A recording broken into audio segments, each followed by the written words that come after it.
بسم اللہ الرحمن الرحیم۔ محترم حضرات، عام طور پر مشہور ہے جس کا کوئی نہیں اس کا اللہ ہوتا ہے، تو ویسا ہی رسول اللہ صلی اللہ علیہ وسلم کے بارے میں بات سامنے آئے گی۔ ہمارے نبی صلی اللہ علیہ وسلم کا والد ماجد کا نام عبداللہ اور والدہ ماجدہ کا نام آمینہ تھا۔ ابا کا نام عبداللہ ہے، ماں کا نام آمینہ ہے۔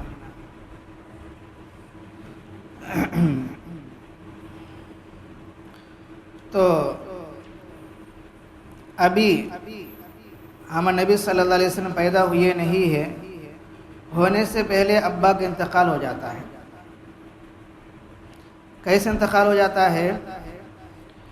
ارباب سیرت کہتے ہیں، یعنی جو سیرت لکھنے والے ہیں انہوں کہتے ہیں حضرت عبداللہ ایک قافلے کے ساتھ شام تشریف لے گئے تھے، ایک جماعت کے ساتھ ملک شام گئے تھے مکے سے۔ واپسی میں جب قافلہ مدینہ یعنی یثرب پہنچا تو وہ بیمار ہو گئے۔ واپسی میں مدینہ کا پرانا نام کیا ہے؟ یثرب ہے۔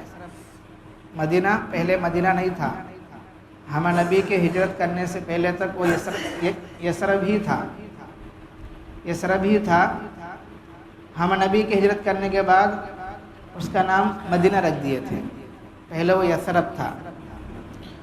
تو وہ قافلہ، وہ جماعت جس میں ہمارے نبی صلی اللہ علیہ وسلم کے والد ماجد تھے، تو جب وہاں پہنچے، یثرب پہنچے، تو وہ بیمار ہو گئے تھے، باپ بیمار ہو گئے تھے، اور اس لیے اپنے نانحال بنی نجار میں قیام پذیر رہے۔ ان کا وہاں نانحال ہے، نانی کا خاندان ہے، بنی نجار ہے، وہاں جو رہے، یعنی مکے آ سکے نہیں۔ قافلہ جب مکہ پہنچا تو عبد المطلب نے بیٹے کے متعلق دریافت کیا، میرا بیٹا کہاں ہے عبداللہ؟ قافلہ ان کی بیماری، مدینہ میں قیام کا واقعہ کہہ سنایا، آپ کا بیٹا بیمار ہو گیا، وہ مدینہ میں جو ہے اپنے نانی کے خاندان میں ہے۔ تب عبد المطلب نے اپنے بڑے لڑکے حارث کو دریافت حال کے لیے مدینہ بھیجا، جاؤ معلوم کرو بھائی کا حالت کیا ہے بول کے بڑے بھائی کو بھیج دیے تھے۔ حارث جب مدینہ پہنچے تو معلوم ہوا کہ حضرت عبداللہ نے ایک ماہ چند روز بیمار رہ کر داعی اجل کو لبیک کہہ دیا، یعنی انہوں بہت دیر میں گئے تھے، تو وہاں ایک مہینہ، کیونکہ قافلہ بھی آنا تھا، آنے کے بعد ان کو بتائے تھے، اتنے میں کچھ دیر ہو گیا تھا، 2-3 مہینے ہو گیا تھا، تو 1.5 مہینہ بیمار ہونے کے بعد ہمارے نبی صلی اللہ علیہ وسلم کے والد ماجد عبداللہ انتقال ہو جاتے ہیں۔ واپس آ کر جب حارث نے باپ کو حادثہ کی اطلاع دی تو عبد المطلب اور تمام خاندان کو اس صدمے جان کا بے حال کر دیا، کیونکہ عبد المطلب اپنے باپ اور بھائیوں کے بہت چہیتے تھے، بہت محبت کرتے تھے عبد المطلب اپنے بیٹوں میں عبداللہ کو۔ اسی کے بعد اللہ فرماتے ہیں سورہ ضحیٰ میں، أَلَمْ يَجِدْكَ يَتِيمًا فَآوَىٰ وَوَجَدَكَ ضَالًّا فَهَدَىٰ وَوَجَدَكَ عَائِلًا فَأَغْنَىٰ۔ اے پیغمبر، کیا تجھ کو خدا نے یتیم نہیں پایا؟ یعنی آپ یتیم تھے، پھر اپنی آغوش رحمت میں جگہ دی۔ آپ یتیم تھے تو آپ میرے آغوش میں آ گئے تھے، اب آپ کے باپ نہیں ہے، اب جو ہے ہم تمہاری پرورش کریں گے، تمہارا دیکھ بھال کریں گے۔ کیا تجھ کو ناواقف نہیں پایا، پھر تجھ کو کائنات کی ہدایت کے لیے ہدایت مآب بنایا۔ کیا تجھ کو ہر قسم کے وسائل سے محروم و محتاج نہیں پایا، پھر تجھ کو ہر قسم کی غنی بنا دیا تھا، ہر قسم کا سامان بھی دیا تھا۔ اس طریقے سے اللہ تعالیٰ ہمیں نبی صلی اللہ علیہ وسلم کو تسلی دے رہے ہیں، آپ پریشان ہونے کی، تکلیف اٹھانے کی ضرورت نہیں ہے۔ اگر آپ کو کوئی بھی نہیں ہے، آپ کے پاس کچھ بھی نہیں ہے، چھوڑ دو، ہم تمہارے ساتھ دیں گے، تو وہ تسلی دے رہے ہیں۔ بقول حضرت ابو قتادہ رحمۃ اللہ علیہ، ان آیت میں عجیب و غریب اعجاز اسلوب بیان کے ساتھ نبی کریم صلی اللہ علیہ وسلم کی حیات طیبہ کے تمام ارتقائی مدارج کا تذکرہ ہے۔ تم سمجھتے ہو فآوا کے معنی یہ ہے پروردگار عالم نے آپ صلی اللہ علیہ وسلم کے رہنے سہنے کی صورت پیدا کر دی، یا آپ صلی اللہ علیہ وسلم کو بے یار و مددگار نہیں رہنے دیا؟ یہ بھی صحیح ہے، مگر اس کلام ربانی کی اصل رو یہ ہے اس نے ذات اقدس صلی اللہ علیہ وسلم کا قسم کی مادی اسباب وسائل سے بے پرواہ رکھ کر اپنی آغوش رحمت میں لے لیا، اور آپ صلی اللہ علیہ وسلم کی نشو و نما کو خالص اپنی تربیت میں کامل مکمل کیا۔ یعنی ہم نبی صلی اللہ علیہ وسلم کے واسطے بچپن میں کیا بھی انتظام نہیں تھا، تو ایسے وقت میں اللہ پاک خود ہم نبی صلی اللہ علیہ وسلم تربیت فرمائی تھی، کیونکہ پالنے والا اللہ ہے۔ جیسا آپ کو معلوم ہے حضرت موسیٰ علیہ السلام کے زمانے میں ایک تو موسیٰ وہ ہے جو پیغمبر رسول بھی ہے، اللہ پاک موسیٰ علیہ السلام کو فرعون کے محل میں رکھ کے پالا ہے، تو وہاں فرعون بادشاہ ہے، بڑا مالدار ہے، کیا ہونا کہ وہ انتظام کر دیا تھا۔ اور اسی زمانے میں اور ایک موسیٰ بھی تھے، چھوٹے سے بچے تھے، تو وہ عورت یعنی ان کی ماں کسی سے غلط تعلقات کی وجہ سے لڑکا پیدا ہوا، اب ڈر پیدا ہوا اب یہ لڑکا، اس لڑکے کو میں جنم دوں گی تو لوگ مجھے طعنہ دیں گے، مجھے ماریں گے اور مجھے پکڑ کے ستائیں گے، پوچھیں گے کہ اس کا باپ کون ہے، تو اس کے ڈر سے جنگل میں جاتے ہیں اور وہاں ولادت ہوتی ہے، وہاں ڈیلیوری ہوتا ہے، اور وہاں جانے کے بعد اب اس بچے کو وہاں چھوڑ کے آتے ہیں اسی جنگل میں، کیونکہ اب لے جائیں گے تو گاؤں والے محلے والے طعنہ دیں گے، پوچھیں گے کہ یہ لڑکا کیسا پیدا ہوا، کیا ہے۔ ڈر کے مارے وہاں چھوڑ کے آئے، اللہ سے دعا کری، اے اللہ تو نے بچہ دیا اور تو ہی پال لے، تو ہی ذمہ دار ہے، کیونکہ دعا کر کے آگئی تھی وہ عورت۔ چنانچہ اللہ پاک اس لڑکے کے لیے، اس کا نام بھی موسیٰ ہے، اس لڑکے کے لیے اللہ پاک فرشتوں کے سردار جبرائیل علیہ السلام کو بھیجتے تھے۔ تو جبرائیل علیہ السلام کیا کرتے تھے، چھوٹا سا بچہ دودھ کی ضرورت پڑتی ہے تو ایک انگلی میں کیا ہے دودھ، ایک میں شہد، ایک میں پانی، اس طرح رکھ دیتے بچے کے منہ میں، بچے کیا ہونا کہ وہ چوس لیتا تھا، کبھی پانی، کبھی دودھ، کبھی شہد، اس طریقے سے اللہ پاک سے جبرائیل علیہ السلام کے ذریعے سے ان کی پرورش کرائی اس بچے کی، چھوٹا سا بچہ جس کا نام موسیٰ ہے۔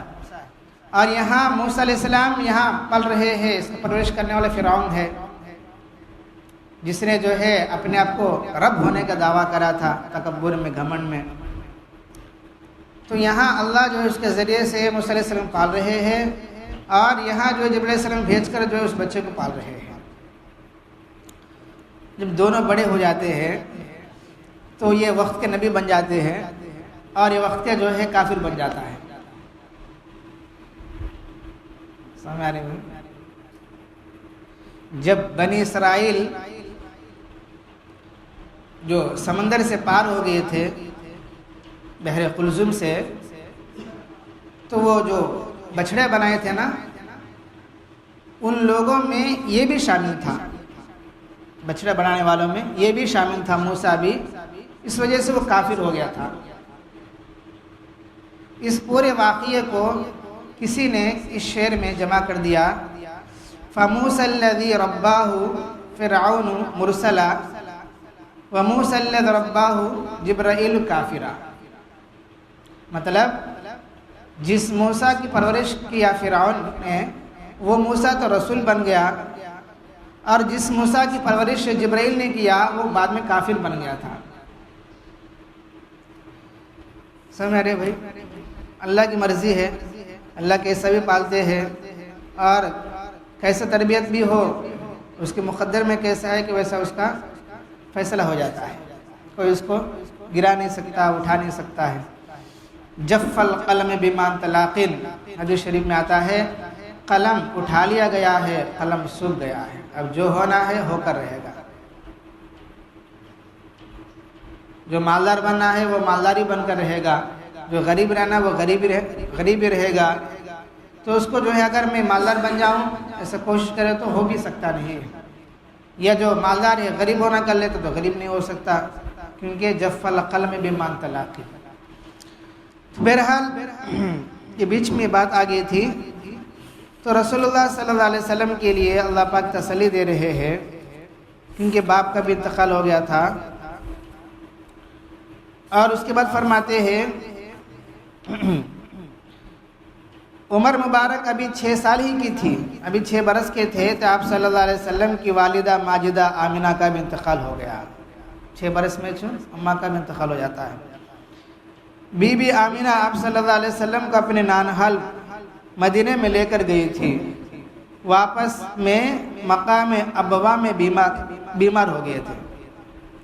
مدینے سے راستے میں ایک جگہ پڑتا ہے ابوا بول کے، وہاں جو ہے والدہ بیمار ہو گئے تھے، اور چند روز بیمار رہ کر وہی انتقال فرمائے، وہاں سے انتقال ہو گئے تھے۔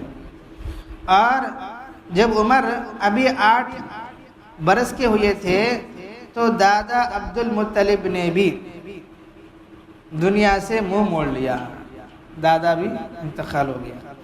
اس طرح حد طفلی میں وسائل تربیت دنیاوی اسباب کفالت سے محروم نے گویا مشیت الہی کی جانب سے اعلان کر دیا، جس ذات اقدس صفات کو خدا واحد نے خالص اپنی تربیت کے لیے منتخب کر لیا، کیسے ممکن ہے کہ اس کو دنیاوی اسباب وسائل تربیت کے محتاج بنائے؟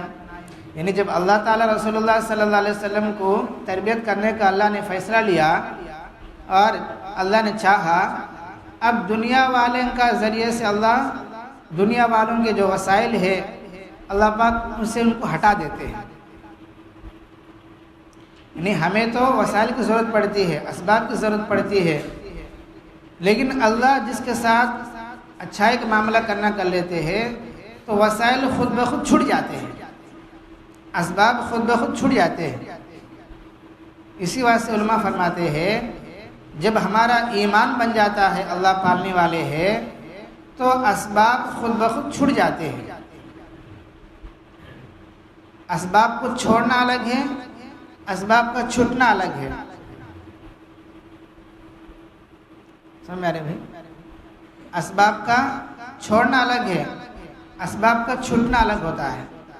جب ہماری ایمان کامل ہو جاتا ہے، یقین مکمل ہو جاتا ہے، اور اللہ کی ربوبیت حاصل ہو جاتی ہے، اللہ سے تعلق پیدا ہو جاتا ہے، اور گناہوں سے بچتے ہوئے اعمال صالحہ کی پابندی کر لیتا ہے اور سنت کے مطابق زندگی گزارتا ہے، اور پورے عالم کا درد و فکر دل میں پیدا کر لیتا ہے، اور سب کی فکر کرتے ہوئے آگے بڑھتے رہتا ہے، تو اللہ پاک اس سے جو ہے اسباب کو چھڑا دیتے ہیں۔ ہمیں چھوڑنے کی ضرورت پڑتی نہیں ہے، میں کام کرتے نہیں، میں وہ کام کرتے نہیں، میں چھوڑ ڈالتا ہوں، ویسے زبان پہ نہیں آتی ہے، بلکہ خود بخود چھوڑ جاتے ہیں۔ تو ویسا اللہ پاک کیا ہے، ہمارے نبی صلی اللہ علیہ وسلم کے لیے ماں باپ دادا سب کو جو اللہ نے الگ کر دیے ہیں، کیونکہ مقصد یہ تھا کہ ہماری تربیت میں بڑے ہو جائیں، ہم ان کی تربیت کریں گے۔ سمجھ میں آ رہے بھائی؟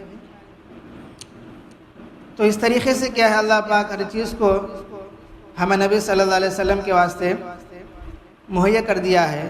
اس کو سے فرماتے ہیں بعد از خدا بزرگ تو ہی قصہ مختصر، یعنی اللہ کے بعد اگر کسی کے مقام ہے ہم نبی کا مقام ہے۔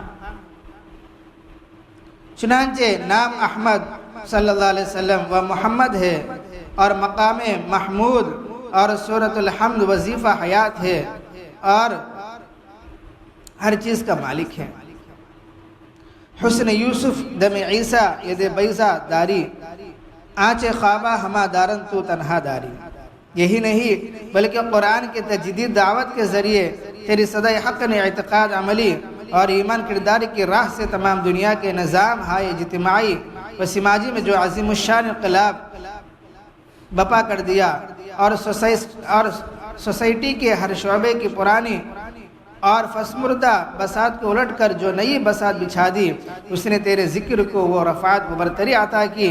کوئی قوم، کوئی مذہب اور کوئی جماعت کسی نہ کسی شکل میں اسے متاثر کیے بغیر نہ رہ سکے۔ یعنی اس طریقے سے، کیونکہ بچپن میں رسول اللہ صلی اللہ علیہ وسلم کوئی پالنے والے نہیں تھے، کوئی دیکھ بھال کرنے والے نہیں تھے، تو پورا ذمہ داری اللہ نے لیے ہے، پورا ذمہ داری اللہ نے لیے ہے۔ تو کیونکہ آگے چل کر یہ بہت بڑے کارنامے کرنے والے تھے اور بہت بڑے تبدیلی لانے والے تھے اور بہت بڑی محنت کرنے والے تھے، تو بچپن سے تربیت صحیح ہونا ہے۔ اس کے بعد اللہ پاک دنیا کے وسائل کو ان سے ہٹا کر خود جو ہے ذمہ داری لیے۔ سمجھ میں آ رہی ہوئی؟ اس طریقے سے رسول اللہ صلی اللہ علیہ وسلم پرورش ہوئی۔ انشاءاللہ صبا کی تعلیم میں بچپن سے ہم نبی صلی اللہ علیہ وسلم بت پرستی سے کیسے نفرت کرتے تھے اور ہمیشہ الگ رہنے کو پسند کرتے تھے، کیوں، اور اللہ کو یاد کیسا کرتے تھے، پوری تفصیل سے انشاءاللہ صبح کی تعلیم بات آئے گی۔ اللہ تعالیٰ سے دعا ہے اللہ پاک ہم سب کو اپنے نبی کی شریعت پر عمل کرنے کی توفیق عطا فرمائے۔